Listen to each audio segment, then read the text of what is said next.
कांग्रेसના નવનિયુક્ત અધ્યક્ષ બેન શ્રી ગીતાબેન પટેલ, અમારા સાથી પ્રવક્તા બેન શ્રી ગીતાબેન પટેલ, બેન શ્રી પ્રગતિબેન આહિર પણ ઉપસ્થિત છે, સાથે એમના રાષ્ટ્રીય મહિલાના પદાધિકારી પણ છે.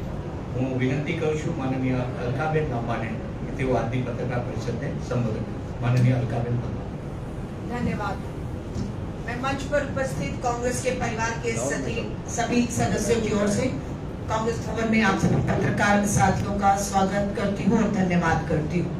मैं अपनी बात को शुरू करूँ उससे पहले आज हम पूरे हिंदुस्तान में खुशी का माहौल है, गर्व महसूस कर रहे हैं कि भारत की बेटी, गुजरात की मिट्टी से जुड़ी हुई हमारी बेटी सुनीता विलियम धरती पे वापस सुरक्षित पहुंच चुकी है. मैं इसके लिए पूरे गुजरात, पूरे देश, पूरे विश्व में हर एक को बधाई और शुभकामनाएं देती हूँ. 8 दिन का सफर 8 महीने चला और वो सुरक्षित पहुंची, इसके लिए आप सभी को बधाई देना चाहती हूँ.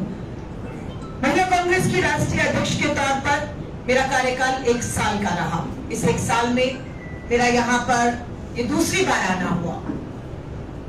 अभी हमने 6 अध्यक्षों की नई नियुक्ति की. उन 6 अध्यक्षों के शपथ ग्रहण समारोह में सबसे पहले मैं अंडमान निकोबार गई, वहां की अध्यक्ष की शपथ हुई.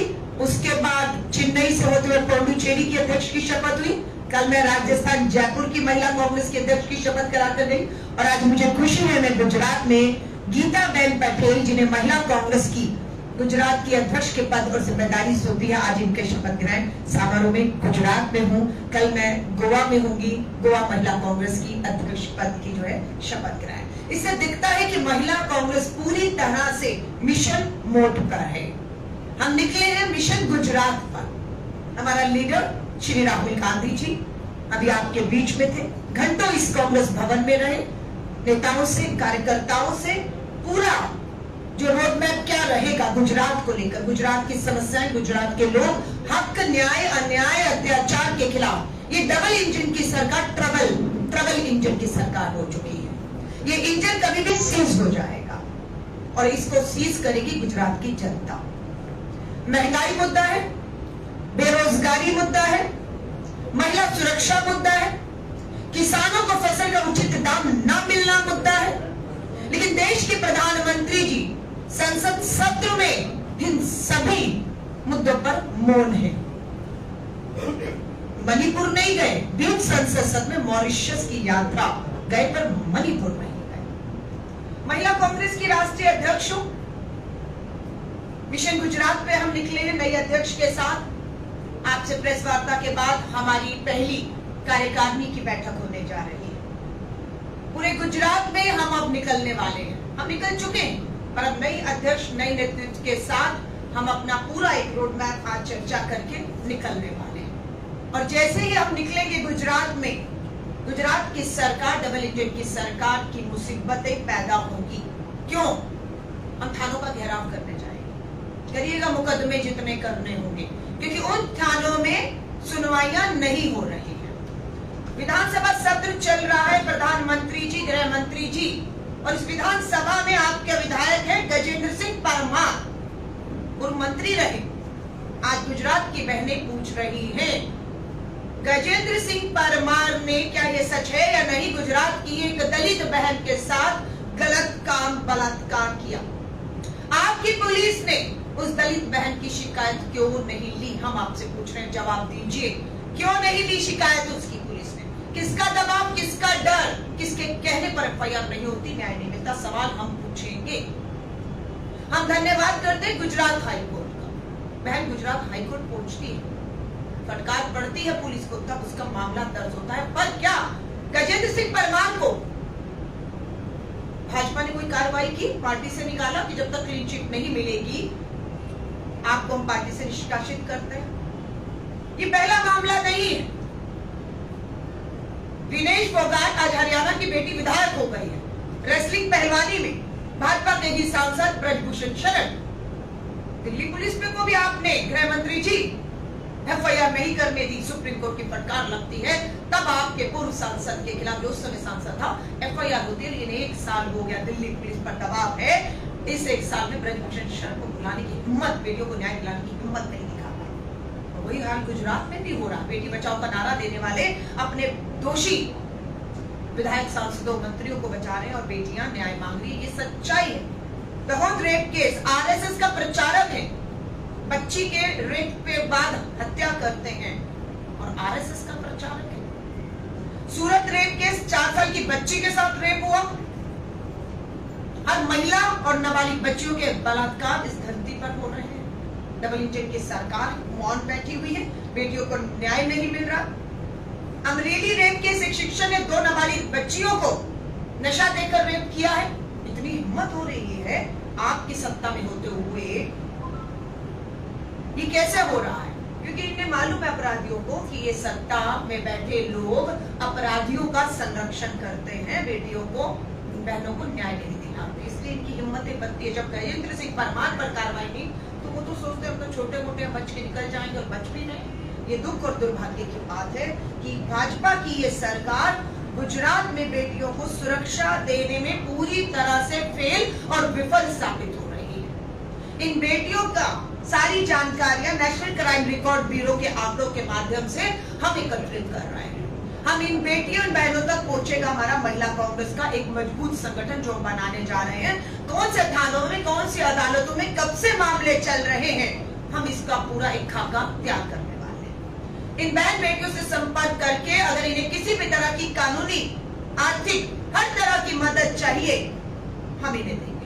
हम इन्हें न्याय का हक मिलने तक, जो राहुल गांधी जी का भारत जोड़ो न्याय यात्रा नारी न्याय के तहत नारा था कि न्याय का हक मिलने तक हमें इनके साथ खड़ा होना है।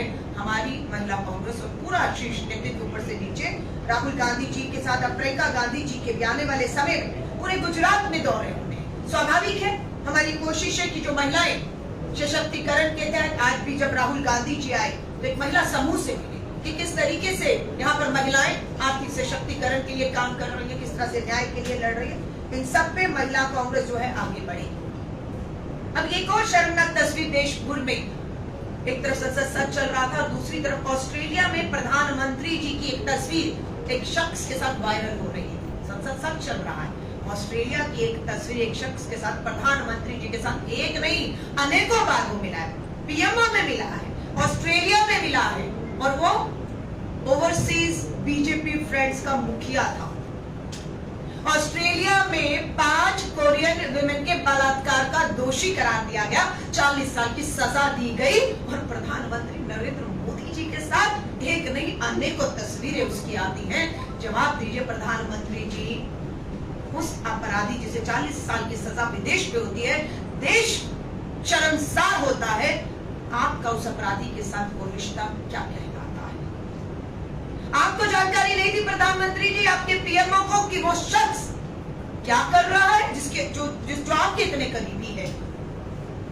आपके खुफिया विभाग ने आपको उसका चाल, चरित्र, चेहरा, कारनामे नहीं बताए, जिसे 40 साल की सजा हुई और 5 कोरियन विमेन के रेप का दोषी करार दिया गया। आप उसके साथ उठ रहे हैं, बैठ रहे हैं, पीएमओ में बुला रहे हैं, चर्चाएं कर रहे हैं। आपको पता नहीं था या आपको पता था? आप मौन रहकर उसे बचाने का, अपनी छवि और अपनी जवाबदेही से बचने के लिए उस अपराध को छुपा रहे थे आप। ये शर्मसार करने वाली तस्वीरें पूरे देश में, विश्व में वायरल हुई हैं आपके साथ। आपकी हमने वो तस्वीर नहीं देखी जिसमें आप बलात्कार की हमारी दोषी, हमारी जो बेटियां हैं न्याय मांग रही है। कभी प्रधानमंत्री मुख्यालय में प्रधानमंत्री जी के सामने बैठी हुई किसी देश की पीड़ित, अन्याय, अत्याचार से कर रही बेटियां आपसे समय मांगती रही? प्रधानमंत्री आपने कभी समय नहीं दिया इन 10 सालों में, 10 मिनट नहीं दिए उन बेटियों को। विनेश फोगाट समय मांगती रही आपसे, अपने मेडल लेकर वापस आपको करने आगे कि प्रधानमंत्री जी नहीं चाहिए ये मेडल, आपका सांसद गलत काम करता है, एफआईआर दिल्ली पुलिस नहीं करती, सुप्रीम कोर्ट कहता है एफआईआर होती है। लेकिन 1 साल हो गया, प्रधानमंत्री जी के पास समय नहीं है इन बेटियों से मिलने का। दुख और चिंता से कहना पड़ रहा है कि देश की महिला राष्ट्रपति हैं, आदिवासी समाज से आती हैं, हमने उनसे भी इस 1 साल में बहुत बार समय मांगा, लिखित में मांगा, लेकिन दुख की बात है, कहना पड़ रहा है कि राष्ट्रपति भवन भी पीएमओ के दबाव में है। किसको अपॉइंटमेंट देना है, किसको नहीं देना है, किससे मिलना है, नहीं मिलना है, वो राष्ट्रपति भवन से भी पीएमओ से तय होता है। वरना उम्मीद की जाती थी कि राष्ट्रपति जी से समय मांगा जा रहा है, विनेश फोगाट ने समय मांगा, मैंने महिला अध्यक्ष के तौर पर कहा मैं अपने लिए नहीं मिलना चाहती हूँ। बहुत सी बेटियों को न्याय नहीं मिल रहा है। बहुत से सांसद विधायक आज भी बलात्कार के दोषी हैं और सदन में बैठे हैं। फास्ट ट्रैक में कोर्ट में केस चलाकर विधायक सांसदों पर सबसे पहले कार्रवाई जब तक नहीं होगी, उदाहरण पेश नहीं होंगे, इस देश में महिलाएं सुरक्षित नहीं हो सकती, अपराधियों में खौफ डर पैदा नहीं होगा। लेकिन दुख और चिंता की बात है कि दोनों दरवाजे इस देश की आधी आबादी जो पीड़ित अन्याय, अत्याचार, शोषण, बलात्कार की शिकार है, न्याय नहीं मिल रहा, उनके लिए बंद है। ये मुझे बहुत शर्म से, चिंता से एक बार मीडिया के सामने आकर कहना पड़ रहा है कि पीएमओ के दरवाजे तो बंद थे, राष्ट्रपति भवन के भी दरवाजे बेटियों के लिए बंद क्यों है? 33% महिला आरक्षण कानून, 10 साल केंद्र में भाजपा की सरकार पूर्ण बहुमत की रही, लेकिन महिला आरक्षण कानून 2024 के चुनाव आने से पहले जब पता लगा आधी आबादी को क्या जवाब देंगे, तब जाकर दबाव में महिला आरक्षण कानून पास होता है। लागू क्यों नहीं हो रहा? हमारा अगला सवाल। महिला सुरक्षा के बाद अगला भागीदारी का सवाल देश के प्रधानमंत्री नरेंद्र मोदी जी से है। क्यों महिला आरक्षण कानून पास है तो लागू क्यों नहीं? क्यों इस आधी आबादी को उसके हक, अधिकार, भागीदारी विधानसभा और लोकसभाओं में पहुंचने से रोका जा रहा है? ये धोखा है महिला के साथ, ये आधी आबादी के साथ अन्याय और धोखा है। महिला कांग्रेस ने 10 मार्च को जब संसद का ये वाला सत्र शुरू हुआ, पहले ही दिन जंतर मंतर पर पूरे देश की महिलाएं इकट्ठी हुई और हमने आंदोलन किया संसद का। हमने इस 10 मार्च को घेराव किया। एक ही मांग है कि महिला आरक्षण कानून को, ये जो सत्र 1 महीने चलेगा, इसमें चर्चा करिए और उसे तुरंत प्रभाव से लागू कर दीजिए। सबसे बड़ा राज्य बिहार है जिसमें इसी 2025 में विधानसभा का चुनाव हो रहा है। अगर केंद्र में बैठी भाजपा सरकार की सही में नियत है तो महिला आरक्षण कानून लागू करे, बिहार से शुरुआत करे और वहां पर महिलाओं का आरक्षण दे। लेकिन हमें मालूम है इनकी नियत नहीं है, इसलिए महिला कांग्रेस ने तय किया है कि दिल्ली के उस आंदोलन को हम रोकने नहीं देंगे। हम पूरे देश के हर राज्य में, हर जिले में 33% महिला आरक्षण कानून लागू किया जाए, अधिकार दिया जाए, इस मांग से और महिला सुरक्षा की मांग से हम निकलने वाले, पूरे देश में निकलेंगे। ये हम साफ मीडिया के माध्यम से, चाहे गुजरात की सत्ता में बैठे नेता और लोग हो और या दिल्ली की सत्ता में, हल्के में मत लीजिएगा। हमारे पीछे हमारी ताकत बनकर श्री राहुल गांधी जी जिन्हें हल्के में लेते रहे। क्या कहा था प्रधानमंत्री जी? अब की बात 400 पार, बहुमत के लाले पड़ गए। सच तो ये है, बहुमत नहीं मिला, चूक गए। बैसाखियों पर सरकार चल रही है दिल्ली में आपकी, एक बैसाखी बिहार तो दूसरी आंध्र प्रदेश की। सब जानते हैं कि बिहार ही हारने जा रहे हैं और जैसे ही बिहार हारेंगे वो एक बैसाखी हटते ही दिल्ली की सरकार भी डगमगाने वाली है। ये सब जानते हैं। तो हम यही कहेंगे कि दिल्ली में बैठी भाजपा सरकार आर्थिक अन्याय, राहुल गांधी जी का था भारत जोड़ो न्याय यात्रा में नारी न्याय, आर्थिक न्याय, राजनीतिक न्याय, सामाजिक न्याय। अब मैं आती हूँ आर्थिक न्याय। गुजरात की बहनों के साथ बहुत बड़ा आर्थिक अन्याय हो रहा है। महंगाई पूरे देश में है तो गुजरात में भी, बेरोजगारी पूरे देश में है तो गुजरात में भी है। प्रधानमंत्री मोदी की गारंटी, राजस्थान में 1200 का सिलेंडर 450 में देने का ऐलान होता है। गुजरात में कितने का है प्रधानमंत्री जी सिलेंडर? भाजपा के नेताओं से पूछना चाहूंगी, गुजरात की बहनों का क्या दोष है? आपको सत्ता में 30 साल से बिठाया, इसलिए गुजरात की बहनों को 11 और 1200 का सिलेंडर मिलेगा। यहाँ मोदी की गारंटी क्यों नहीं काम कर रही है? दूसरे राज्यों में मोदी की गारंटी,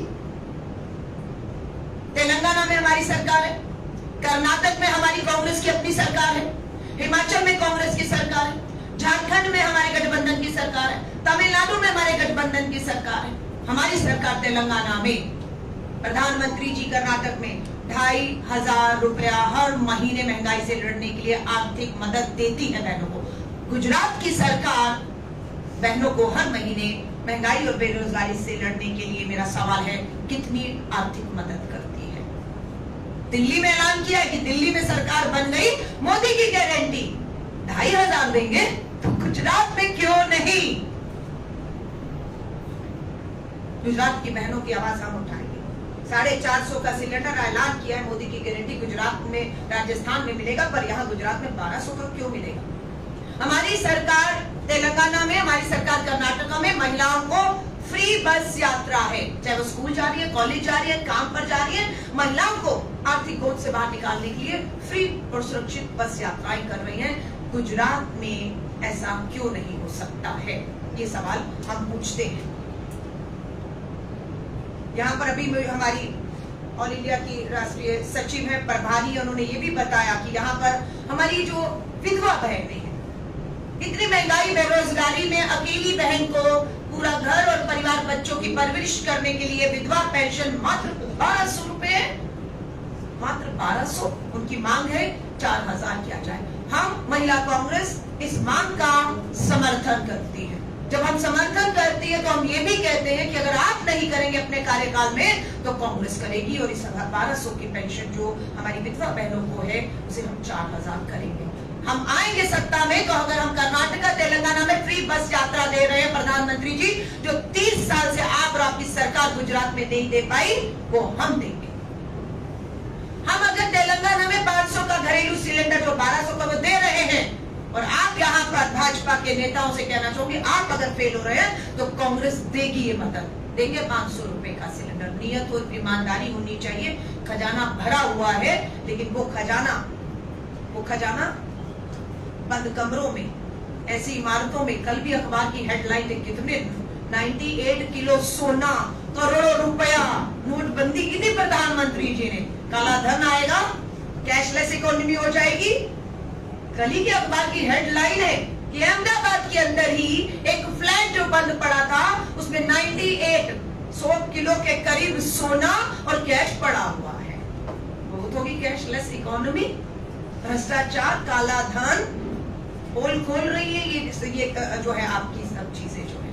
सो इन सभी मुद्दों पर इस भाजपा की ट्रबल इंजन की सरकार का इंजन सीज करने का जिम्मेदारी और आधी आबादी को न्याय, सुरक्षा, आर्थिक, राजनीतिक और सामाजिक भागीदारी के मुद्दों को हमने उठाया है। और ये काम पूरी कांग्रेस, गीताबेन पटेल को मैं एक बार फिर से बधाई और शुभकामनाएं देती हूँ। बहुत लंबा इनका संघर्ष और संगठन में योगदान रहा है। हर तरीके से सशक्त महिला है। गुजरात महिला कांग्रेस की बागडोर सौंपी गई है।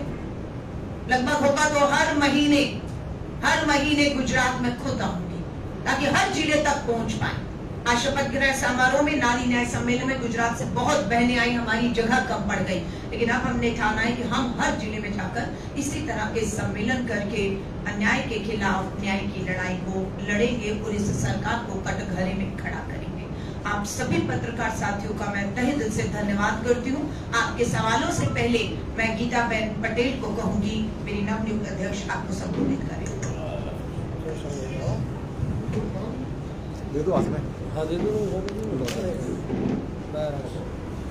નમસ્કાર। આજે ગુજરાત પ્રદેશ મહિલા કોંગ્રેસ ના અધ્યક્ષ તરીકે મારી નિમણૂક થઈ છે અને અમારા આમંત્રણને માન આપી અહીંયા ઉપસ્થિત સર્વે પત્રકાર મિત્રોનો હું આભાર માનું છું અને આમ કરું છું।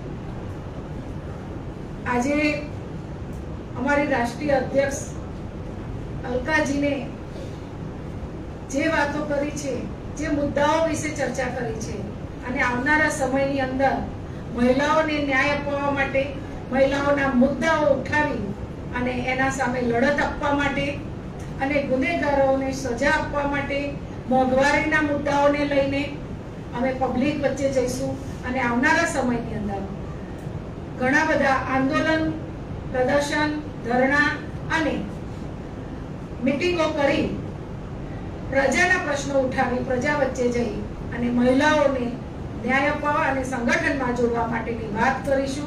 આવનારા સમયમાં વધુ મજબૂત સંગઠન કરવા માટે અમારા હાઈકમાન્ડે અને પૂરા કોંગ્રેસ નેતાગણે જે કંઈ મારા ઉપર વિશ્વાસ રાખ્યો છે એ વિશ્વાસમાં પાર ઉતરી અને વધુમાં વધુ સારી રીતે કામગીરી કરવા માટે હું કટિબદ્ધ છું। આપ સૌએ અહીંયા ઉપસ્થિત રહી અને અમારી અધ્યક્ષશ્રીની વાતને જન જન સુધી પહોંચાડવા માટેની જે કામગીરી લીધી છે એના માટે ફરી એકવાર ધન્યવાદ। मैं एक सिर्फ आपको सूचना देना चाहती हूँ, 15 सितंबर महिला कांग्रेस का स्थापना दिवस पे हमने ऑनलाइन सदस्यता अभियान की शुरुआत की। मुझे बताते हुए खुशी है कि देश भर से मात्र 5 महीनों में 5 लाख बहनों ने ऑनलाइन महिला कांग्रेस की सदस्यता हासिल की है और उसमें से 10,000 बहनों ने मात्र गुजरात में सदस्यता ली है। हमारा लक्ष्य है कि गुजरात में 54-55 हजार के करीब पोलिंग बूथ हैं। हर एक पोलिंग बूथ पर जो लक्ष्य हमने अध्यक्ष को दिया है और आज कार्यकारिणी में चर्चा होगी, गुजरात के एक पोलिंग बूथ पर 10 महिलाओं को जोड़ने का हमारा लक्ष्य है। 10,000 बहनें हमसे जुड़ चुकी हैं। पहला लक्ष्य कि 54-55 हजार हर बूथ पर एक, यानी कि पहला लक्ष्य 55,000 पहुंचने का है। दूसरा लक्ष्य हर बूथ पर 10 बहनें जुड़ेंगी और वहीं से हमारा आप देखेंगे यह आंदोलन पूरे गुजरात में धीरे धीरे फैलेगा। मुझे मालूम है जब यह ऐलान कर रही हूँ, एक निष्पक्ष, ईमानदार, निर्भीक मीडिया इस बात को छापेगा और भाजपा पढ़ेगी भी। और मुझे मालूम है वोटिंग हमें रोकने के हर हथकंडे, हर प्रयास करेगी। सत्ता का, कानून का, प्रशासन का दुरुपयोग भी किया जाएगा, पर मैं इस बात को कहकर उन्हें ये बताना चाहती हूँ कि हम ये सब जानते हैं, आप करेंगे और हम तैयार हैं। अब आप अपनी तैयारी करिए। धन्यवाद।